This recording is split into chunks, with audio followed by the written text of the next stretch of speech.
Sightseers. I'm strolling along 4th Street in Berkeley. It's block after block of amazing restaurants, artsy shops, hip boutiques, everything you need for the mind, the body, and the home. The scents of candles and handmade soap escapes from doorways, but I walk into my wet dreams, the builder's book source, and head straight to my favorite section. Shelf after shelf of the best up to the minute books and magazines on interior and furniture design. I have been known to spend hours in here, and it usually feels like minutes.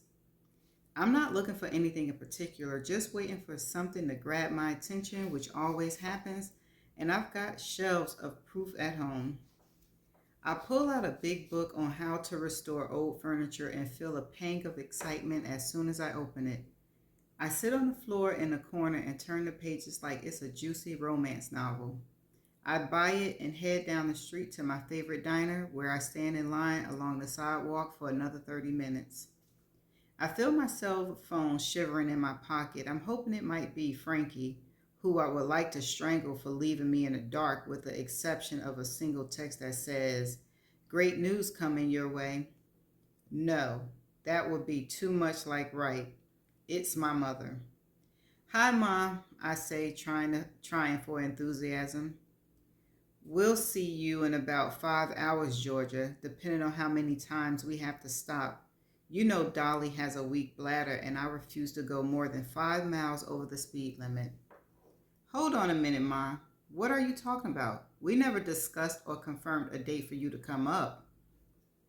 "I've left you 2 or 3 messages on your landline, as Estelle was kind enough to tell me they're called now.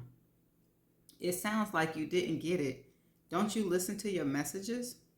"Of course I do. But sometimes I get busy, Ma. I don't check the landline that often. Have you left already?" We're about to gas up. It's just Dolly and me. The boys finally landed jobs, if you can believe that. Hauling. Don't ask me what, and Dolly just hopes they make enough to move out. "Ma, I need to put you on the schedule because I can't just have you and Dolly drop in for a checkup." "I don't see why not. You're the boss." "I'm only one of the bosses." "Well, I won't go blind this weekend, and there's always LensCrafter. To be honest, we just wanted to get out of Bakersfield for a few days, and we thought we could stay for a long weekend and spend a little quality time with you, since you never seem to have any time to come see any of your family here." "Ma, I'm coming down for your birthday." "I know that. And what's to stop you?" "Absolutely nothing," I say, trying not to laugh. I love her. "So, are you still catching that train?" "I am, just not sure of the exact date yet." "And you're still going by yourself?" "I am." "That's sad. By the way, I opened my big mouth and told Dolly, and I don't even want to tell you what she said." "Then don't. Anyway, I have a dinner date this evening, so you might beat me home." Of course I'm lying through my teeth. I can't remember the last time I had a date, but it sounds good, and I want my mother to think I have a social life and one that involves the opposite sex. "Well, how long could that last? I know you're not having sex anymore." "You don't know that, Ma." "Whatever. If there was somebody special in your life, I'd have heard it in your voice, but not so much as a lilt." "You didn't hear a word I just said. What's the big to do?" "I've got a lot going up here, Ma." "Like what?" "Frankie might be there with her boyfriend." "And what's that got to do with us coming? I haven't seen my granddaughter since last Christmas. It'll be nice to see her. Estelle's already gave me the lowdown. No biggie. She's just young and in love." "Okay, but do me a huge favor, please. Have a little chat with Dolly and tell her to keep her thoughts to herself when she gets here, or before she know it, she'll be staying at Motel 6. "Oh, baby, she's just jealous of your success, and she can't help it. Anyway, I want the guest room. Dolly can sleep in Estelle's room, which I always thought felt like a disco, Or she can sleep with you in that big empty bed. Bye. Here she comes now, and that better not be a beer in that bag. Ma, what now? Just keep in mind you have to go home by Tuesday at the latest because I might be having movers come to pack up some of my things to put in storage. And if you beat me home, please tell Dolly not no scrolling through my closet and asking me for stuff, or no free glasses for her. No problemo. Bye, Ma. Drive carefully. Look forward to seeing you. Right after I hang up, it dawns on me this is the weekend I was planning to do a few more of my searches, and that I left the list of the first and the last name of all 5 men in red magic markers on my desk. I know how nosy mine is, and I certainly don't trust Dolly. I call right back. Ma, I forgot. Please don't go in my office because I have some very personal things in there that I don't want you or Dolly to see. Is it my present? Yes, I sign. Then I'm going to need you to make me another one, and you already know what it is, so don't ask. I know, lobster mac and cheese. And don't worry, I'll make sure the door stays closed, and I'll watch Dolly like a hawk. I want to be surprised. Now goodbye for the last time. Ma's white Cadillac is parked in the driveway, right next to my Prius. She must have been on the road already and testing me to see if I'd try to stop her from coming. I get out of the taxi I took from the BART station, walk up the driveway, and ring the doorbell just to freak them out. I'm about to ring it again when Dolly slings it open. She's wearing my white bathrobe and my red slippers. Hey, cuz, she says, and wraps about 200 pounds around me, enough to make me lose my balance. She grabs my hands and pulled me into the house. Before you ask why I'm wearing your stuff, you won't believe this, but I was too busy trying to make sure the boys had everything they needed that I forgot my suitcase. I hope you don't mind. I'll wash everything before we leave, unless you want to take your broke-ass cousin to the mall. And she laughs. She's always broke, Ma says. I realize she's sitting on the sofa reading a book, even though I can hear the television blasting from the downstairs guest room. So, you two must have flown. Well, we just got here a little less than an hour ago because Dolly Parton wanted to stop at Eagle Mountain to play the slots. Did you win? I asked, trying to sound like I care. Of course not. She never wins, Ma says. That's not true, and I don't know why you're saying never, Aunt Earlene, like I go all the time, which I do not because I don't have no gambling money. Is Frankie here? I don't think so. At first we thought you beat us here when we saw your car in the driveway. I just smile and walk across to her. Hey, good looking, I say, and step down into the living room, bend over, and rope my arms around her. My mother is still beautiful. Her hair is bright white, her skin the color of ripe pecans, and somehow still smooth.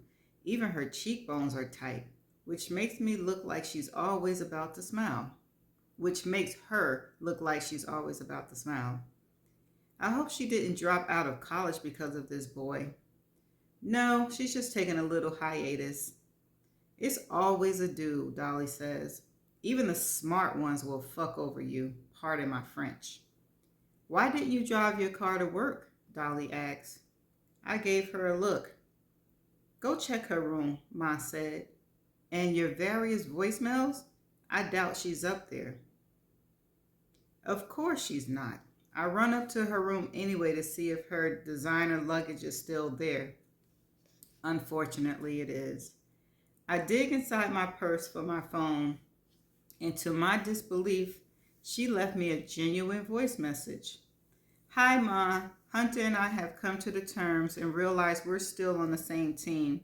We're driving to Tahoe to spend a week or so at a small resort until we can figure out what to do next. Love you. A whole week? Does it take that long to figure anything out? And what she's going to wear? I call Estelle to see if she heard anything. She only shares good news with me to throw it in my face. So to answer your question, no, I haven't heard from her. Your grandmother's here with your favorite third cousin. I know. Hope I get to see them before they leave. I'm concerned about Frankie, Estelle. Don't worry about her, Ma. Everyone always does. Just let her play this out. To be totally honest, right now I wish I were on the upper deck of the train riding across Canada, and I've just received a text from a man telling me we got an offer on this house and that I have 45 days to move out. Ooh, so she gonna have to move out in 45 days because she got an offer. But is she gonna accept it? Hmm. Is that where you want to take the train ride? Maybe. Sounds cool to me. I'd take a train ride to anywhere about now. So are things still not good? No, everything's looking better. I've just been doing a lot of paperwork getting the girls in school and setting up my hours, and I'm exhausted. What about Justin? He's up to his neck in everything, getting some good freelance gigs until he lands something permanent. Working late. The girls like going to school but can't understand why they're the only black kids in their class. What you tell them? That it makes them special? And they brought that bullshit? Not even close. They want to go to the school Beyonce went to when she was their age. I can't help but laugh. It's not funny, Ma. I'm not laughing because it's funny. I think it's sad that they had to bring it to your attention because they noticed it. I just don't think it's healthy for black kids to go to all or predominantly white school. It wasn't by choice, Ma. It's one of the reasons I homeschooled them, but situations change. Let's hope. How do we get on this topic? All I'm saying is that it's important that they don't grow up confused about their identity. Me and Frankie turned out okay the last time I checked, and we were in the minority. But anyway, look, Mom, I got a deadline in 4 hours, and this is taking me way out of the zone. Okay, well, then hugs to everybody and talk soon. I run back downstairs. What's the verdict, Ma asks, and I want to hear how your dinner date went. She's not up there, and my dinner date went well. Yeah, I'll bet it did, Ma says. I bet Frankie eloped. Ooh. Dolly asserts, that's what rich black kids do now, just like the white ones. Sometimes I would like to take a handful of intelligent pills and drop them in her drink. Watch your mouth, Dolly, Ma says. Didn't we have this conversation on the way up here? My bad. No harm meant. So what we doing tomorrow? I was hoping we can go to Fisherman's Wharf and eat some cotton candy and some shrimp and maybe ride on one of those boats to anywhere but Alcatraz. Cause I don't need to see no prison even if ain't nobody in it. What you say? Did anybody ask me what I like to do? What would you like to do, Ma? Find a pretty dress to wear to my party. Ride across the Golden Gate Bridge and stop at Vista Point so I can take some pictures with my new iPhone. It has a very good camera. I want to text them to Grover. Who is Grover? I asked, sitting down next to her. My boyfriend. I'm about to laugh when I see she's totally serious. She's telling the truth. They're cute together, and they both can still walk, which they do a lot. That's why I'm in a better shape than you, Dolly. Where'd you meet him? He lives in a facility. That's nice. When did he become your boyfriend, Ma? I'll tell you another time. Dolly knows too much of my business as it is, and you run your mouth too much. Curious minds want to know, Auntie. It ain't like you're going to get on Inside Edition with all the hot stuff you and Grover be doing. Anyway, I'm glad to hear you got a friend, Ma. He's my boyfriend. I'm not saying it again. I jump up. Okay, so let's do this. I'm tired, and if you guys want to hang out tomorrow, let's get a good night's sleep. Does anybody need anything? You got a nightgown I can sleep in? I don't wear nightgowns, Dolly, and Lord knows you can't fit any of my pajamas. You got some nerve, cuz. What about some sweats and a t-shirt? I nod. It's nice to see you both, I say. Stop lying, Dolly says. We spent all day on or near water. Mom takes a ton of pictures and I show her how to text them. Dolly wears the brown corduroy pants she wore up here and my Philadelphia Flyer hockey shirt. No, you can't have it, I told her when she professed her admiration for it. I've had enough fun, Ma says after hours of circling the Bay Area looking for treasures. She found a long black dress at Macy's and I brought Dolly a pair of decent jeans and a big white blouse because I wanted to. Dolly turns to look at Ma, who's out cold in the back seat. I need to ask if you can do me a big favor, cuz. What kind of favor? Don't lend her any money, Ma says. You'll never get it back. Take it from me, someone who knows.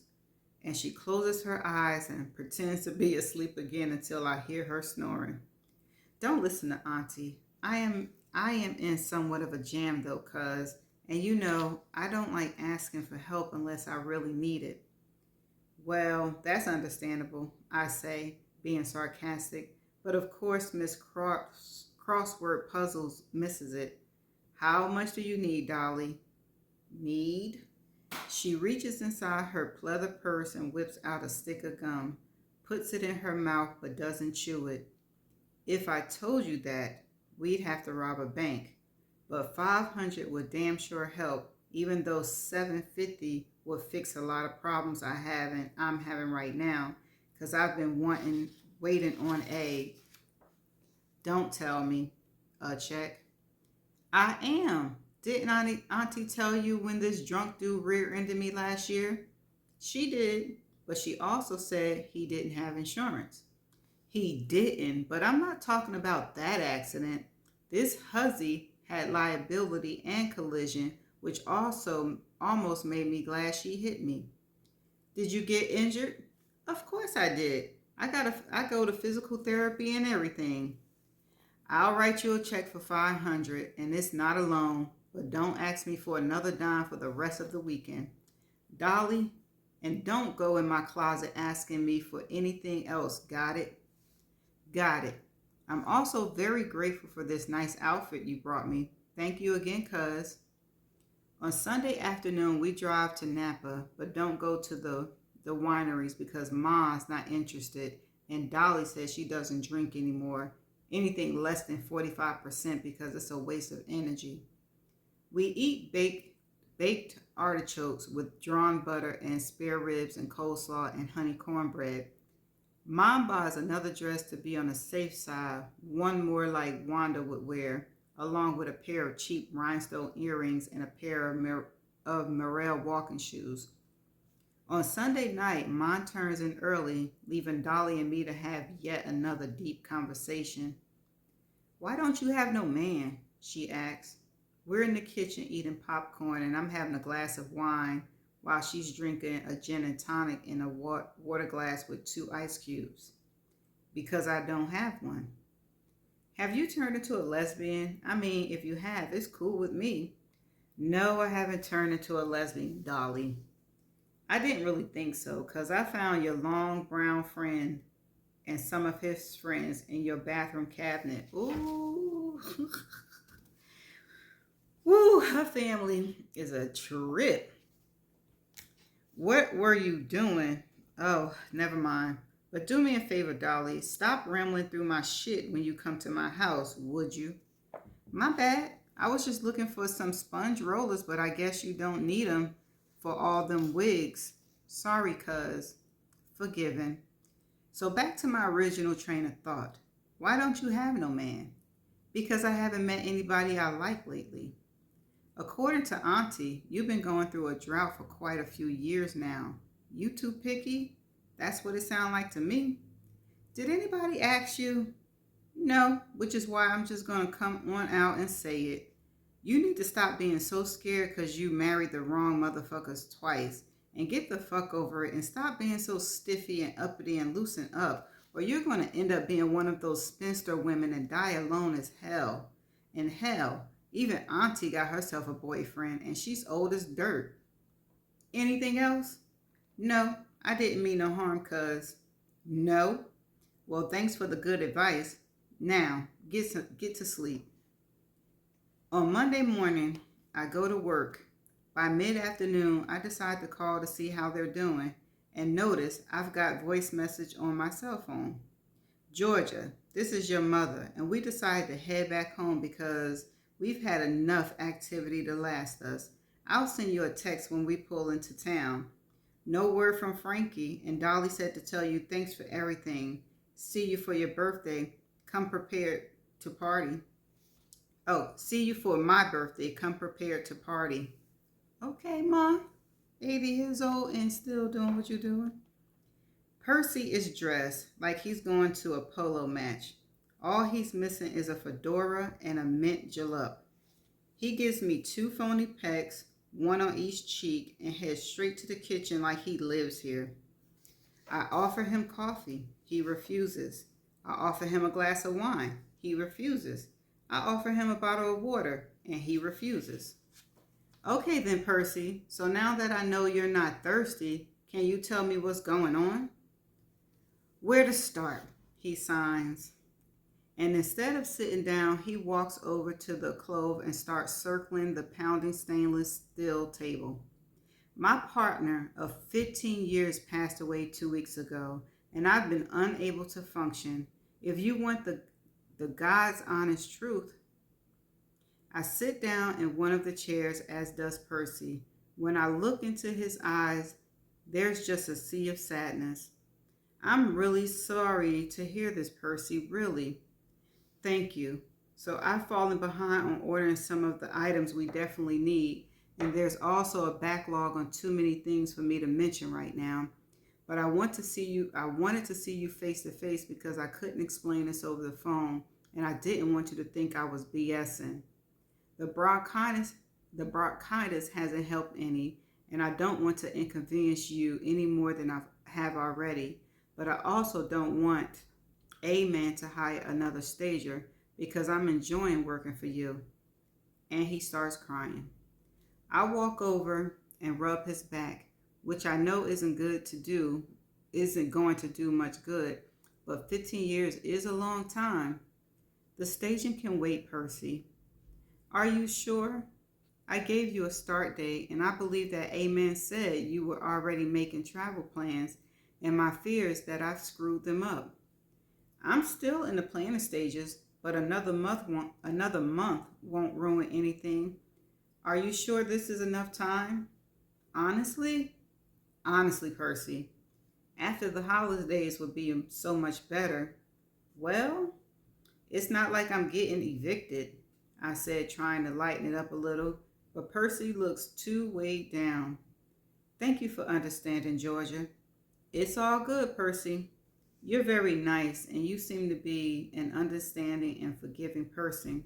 So I read you right. Thank you. I'm not as understanding or forgiving and nice as you think I am, but I'm trying. Okay, so that's the end of that chapter.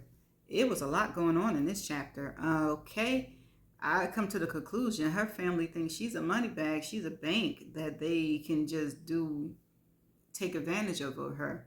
But she's also not saying no. She sounds like she's stern, but she's also not saying no. And as for her house, it sounds like it's going to be that she's not going to sell it. Well, she still want to sell it, but it seems like things are going to start happening that she's not going to be able to sell and move. But I do hope that she still take that train ride to just, to satisfy that adventure. Okay, so that's all I have for this chapter. I'm going to have to see y'all in the next chapter. Bye.